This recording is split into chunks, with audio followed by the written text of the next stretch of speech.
The Flash 771, Jeremy Adams writing with too many artists for me to write down. There was like 4 artists. Now there's a reason. Oh boy. There's a reason now. There's a reason in the story. So the issues up until now, when Wally's jumped into a speedster, that's been the whole issue, and it's been switching between an artist and the where he is, and then where Barry and Mr. Terrific are in the lab trying to figure things out. In this one, it starts to speed up, and he like goes through 3 different like places and times. So there's a different artist with each one. So it's not like awkward the way it's presented in the book, but there was a lot of artists. I will read them when I get to the credits page. Where here I am. So Kevin McGuire, Howard Porter, Barrett Pikmensky, Brian Hitch, Max Rayner, Scott Collins, Tom Derenick, Fernando Passarin, Auclair Albert, and Brandon Pearson. A lot of artists I like and are familiar with. Yes. Claire Albert, especially, someone that came through on Hawkman, and that was a lot of fun. That's one I didn't know actually, but yeah, interesting. Yeah, I mean I know most of the rest of them. So this is picking up with Wally in Reverse Flash's body in a very like old school looking Legion of Doom. Although, as they discover in the lab, that it's not their past, though. This is like a different universe. This is, somewhere in the Omniverse, a different version, a much more cartoony Legion of Doom. And there's some bickering here, which is kind of funny, where Lex is trying to argue that he shouldn't, because it looks like he's just killed Superman. Like Reverse Flash has just killed Superman right before Wally's beamed into his body, and Lex is like jealous and sort of saying, we shouldn't let him in here. He didn't even say he could do a lightning bolt thing like that. So can we even trust them? Superman's actually not dead, though. He does get back up in a minute, as you'd expect. But Wally tries to explain to him that he's not really Reverse Flash right now, and that Superman's the thing that's going to explode. Because the energy keeps getting to different people every time he jumps to a new place. So I actually do think it was the right choice to start speeding this up and not do full stories in each thing. Because it could get a bit repetitive and feel samey. And I think this was the perfect issue after a couple of fun issues of doing it to move things along. So, they solve this problem. He phases into a ship with Lex. He goes out of space for a little minute. It's a kind of a high stakes sort of moment. And then he wisps away. There's a little bit of humor as well with the guys back in the lab finally telling Linda that Wally's in a bit of a predicament. And we don't get to hear anything she says, but Mr. Terrific tells her on the phone, and he just looks like he's like horrified by the threats and the anger that he's hearing.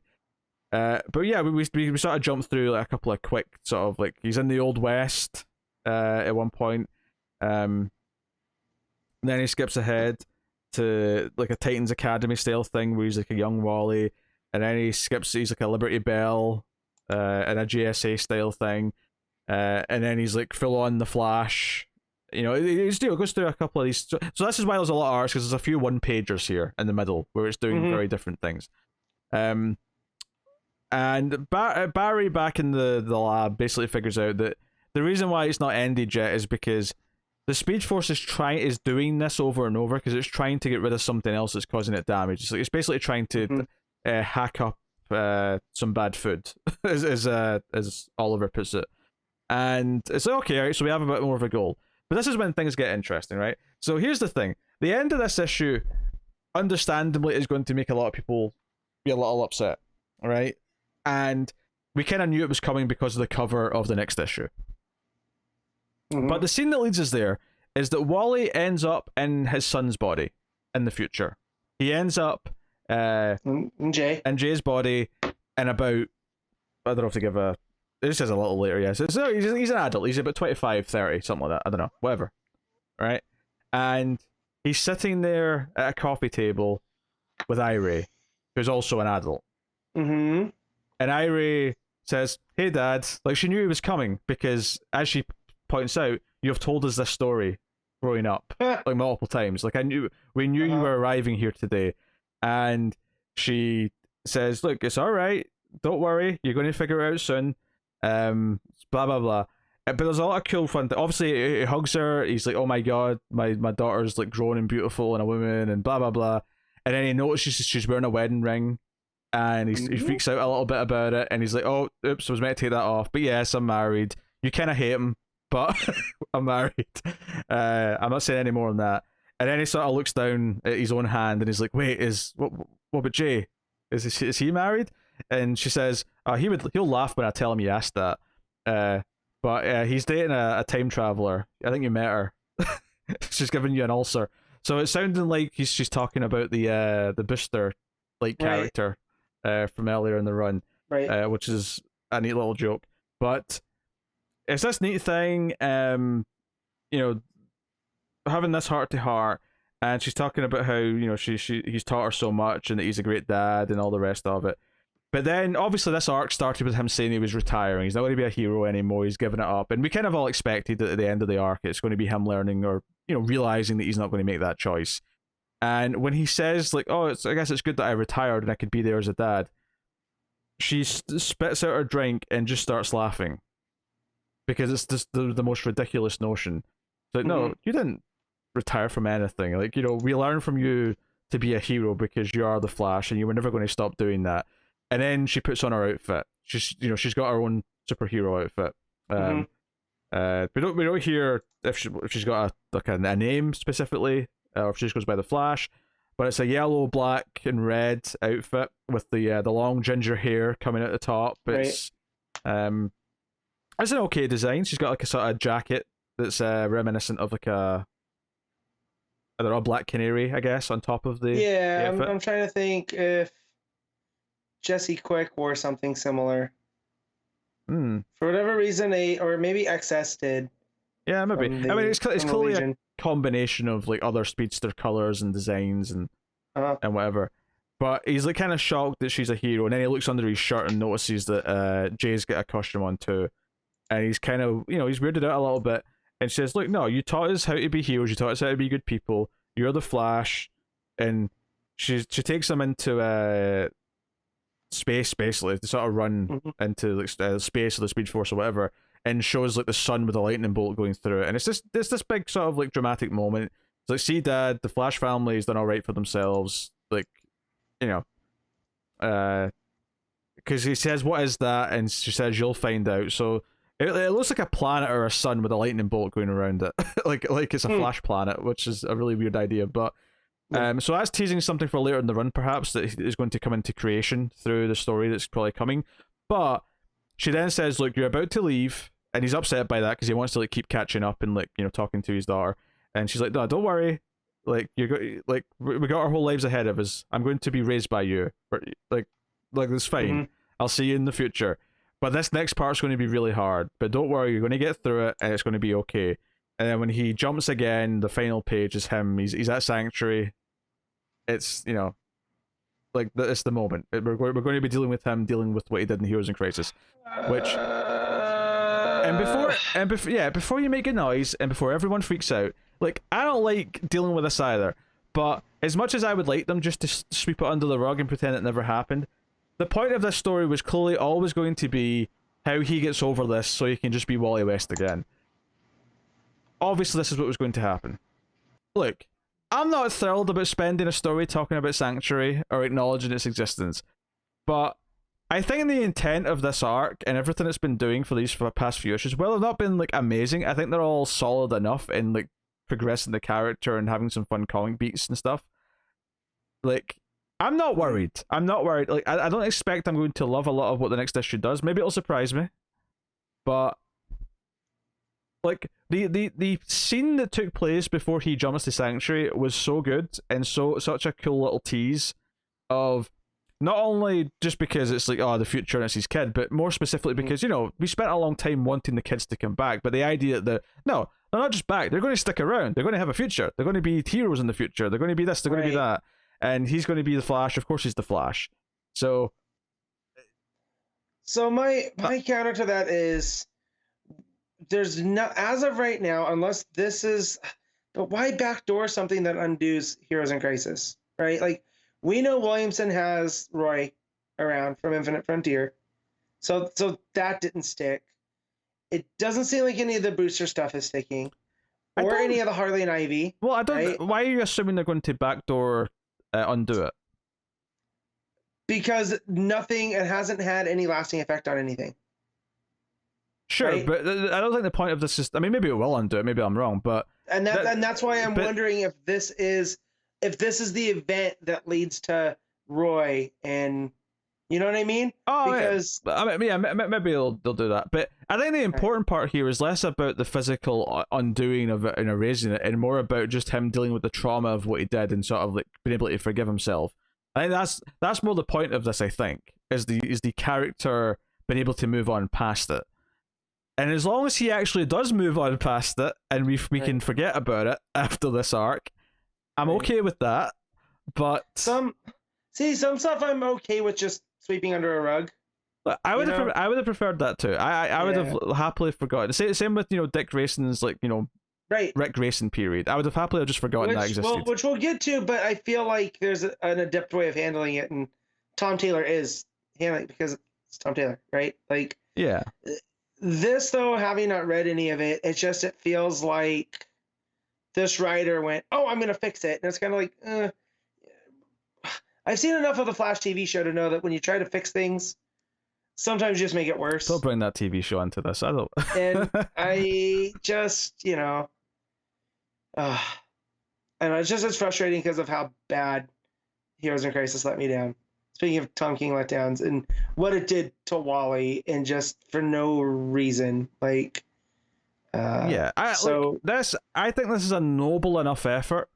It's not necessarily a complete knockout of the park by any means, but I think it's a noble enough effort where the writer here, Jeremy Adams, clearly wants to not just ignore it, wants to find a way to have the character move on from it. And even if it's not that great in its execution when it happens, I'll at least appreciate the desire to do so. I appreciate the attempt.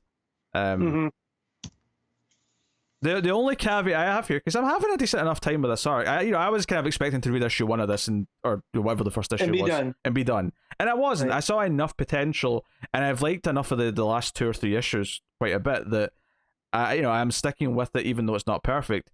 All I ask is that once we do this, and once we have this story done of him getting over this, that we leave Heroes in Crisis behind, and we don't talk about Sanctuary, and we're done. And that's why I'm wondering if it is a backdoor undoer, and that once Wally's done with it and timey-wimey shenanigans, I mean, maybe it does. Roy's back, and Ivy's in the predicament that she's in now, and Harley is in where she's at. Because when you think about all of the stuff there, those are the main characters that it really affected, right? We would always joke the only thing that seemed to stick from Heroes in Crisis was Roy's death. It's at the end of the day, he was still on the ground. And Williamson seems to be undoing that in Infinite Frontier. So I trust Williamson enough.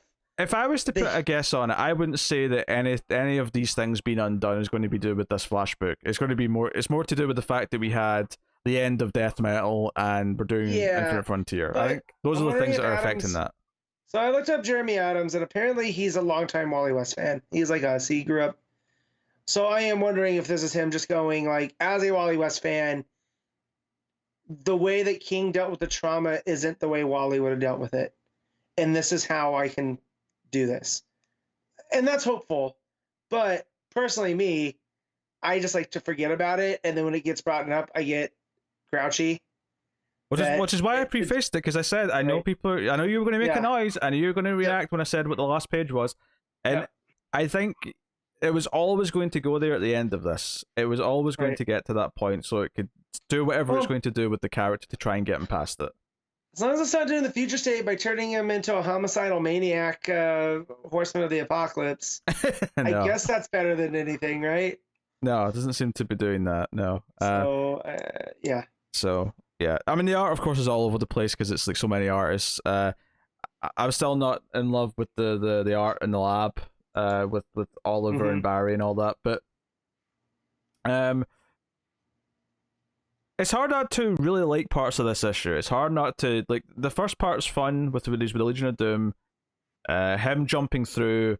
I appreciated the pace of that because it started to feel like, oh, okay, right, they're not going to waste time like telling the story of every single one now because it would get repetitive. Now it's just like, here's a montage of him going through various ones, some fun pages, and then we have this scene with Irie, which is sweet. It's it's kind of a statement of intent in a lot of ways, which is what some of the dialogue in the first issue felt like as well. And again, the intent is something that I can completely get on board with. Like, I will take a consistent like 7-ish out of 10 Wally West book that feels like it's respecting the character and getting that part right over I don't know, like a 9 out of 10 that's completely getting them wrong. And I mean, not that I would make it a 9 out of 10 anyway, but you know what I mean in terms of like other things like no, quality. I know what you mean. Yeah. I just, when it comes to this type of stuff, I'm worried that it becomes Wally's Killing Joke, and we have to constantly redo it, and it's just like, okay, let's just move on. Like, it was an important part, but that's the whole thing. I don't feel like anything ever came out of it. So when we, keep bringing it up, that's the difference though. Killing Joke's actually, liked and loved by many and has been for decades. I don't think Heroes in Crisis has a fan following that much. No, and then that's just the whole thing when it comes down to that, it's like, well, seeing the Waynes murdered again. I don't need it, but if you can do it in a way, I don't know. I think the key thing here is that it's not I think sometimes in comics there's this feeling of always going back to something, and I don't really feel like this is going back to Heroes and even though it kind of is, but in the sense that I feel like it's just we're still at the next part of the story. We're still just at him post that, so we're still dealing with it as opposed to it's not like we've done years of Wally West Flash stories and now we're going back to Sanctuary to revisit a memory that's going to affect a new story that we've thought up. No. This is just dealing with the aftermath because we've not really had a chance to do that outside of these brief moments in like metal and death metal and whatever.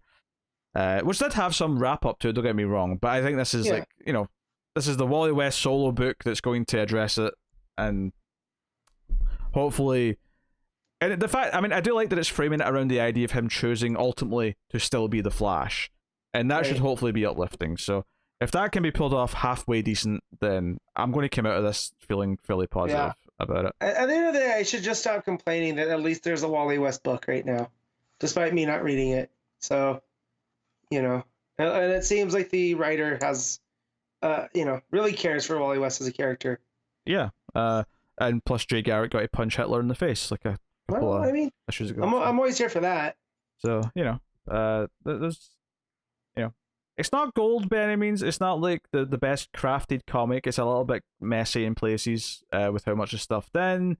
Maybe a little bit overly wordy at times. So it's not something where I'm going to give it a high score. I'm still going to give this a 7. But as 7s go, it's a 7 that I'm enjoying reading each month. And there's definitely sparks of like at least care for the character, if nothing else. So, take that as you may, everyone, if you're wanting recommendations or not.